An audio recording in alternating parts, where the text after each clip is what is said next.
Our presentation is about Ellis Island. We went last week and took a tour, and we're going to describe some of the things that we found out.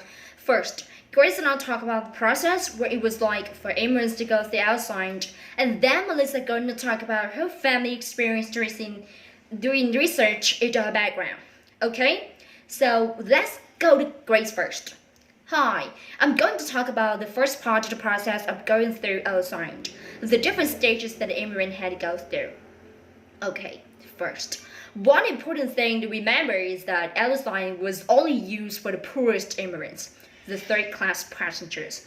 The first and second-class passengers were processed on the ship. Then they were taken to the docks when they got off, and then the ship was sent to Ellis Island, where the third-class passengers stowed on board. When they finally landed at Ellis Island, they put on all the clothes they owned, because they were allowed to bring only one bag with the possessions from the old country. People brought in all kinds of things, like you would see musical instruments or samovars, parts for making tea. Some people brought earth from the old country too, or plants, vines for examples for growing grapes. Then the first place they got to was the dining hall, where they were given a meal that it was paid for by the steamship companies. People who came to Ellis Island always remember the meal. The food was apparently quite good, but it was also strange for many of them. Some people had never tasted ice cream or seen an orange or a banana, for examples. And then after that, the inspections began, and Arnie was going to tell you about this part. Arnie? Thank you, okay. After the meal, the passenger was leave their bags and go up the staircase to the Great Hall. And as they walked past, inspectors would watch them carefully to see if they were weak or sick. If someone was sick, they would send them to the hospital. There was the hospital in Ellis Island as well until they got better. They also detain children, young women, and old people traveling along. About 20% of people were held back, often for health reasons, but most were released after a day or two, or when someone came to pick them up. And the Great Hall, they waited live for hours, sometimes live 5 hours. They were crowded together, but it was often very hot and very loud, as you can imagine. As many as 2,000 people, on talking in so many languages. Then when they finally got to the top of the line, the inspectors asked them questions like, where do you come from? Where are you going? Is somebody waiting for you? That kind of thing.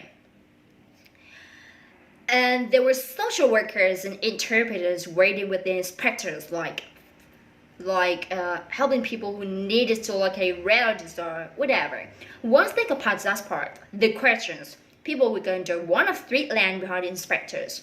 The first lane was for the detention center if they were being held back. The second lane was for the railroad ticket office, for the train station.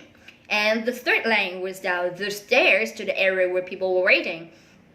There was the post there that was called the kissing post, because that's what the scene of so many reunions. Husbands met wives and fathers met children they had seen in years, and then the immigrants went up to start their lives. So now I'm going to let Melissa talk about her family experience tracing their ancestors. Well, my great-grandfather came in from Ireland, and my Aunt Sean actually used Ellis Island records to do research and find out where he came from.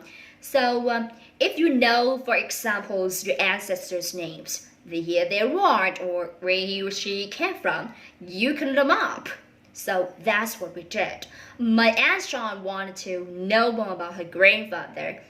My great-grandfather, he died before I was born, but apparently he was a great musician. He played a fiddle and sang at family events. John knew that he come from Cork in Ireland, but she didn't know where in Cork because she never spoke about it. So John went to Ellis Island records and she found my great-grandfather's names, and he gave the name of the town that he came from. So she went to Ireland and visited the town a couple of years ago. She got more information when she was there, and eventually she found a living relative, a cousin, that she didn't know she had. It was great because she always wanted to know more about where the grandfather came from. That's all we have time for, but we hope that you enjoy our presentation. Thank you.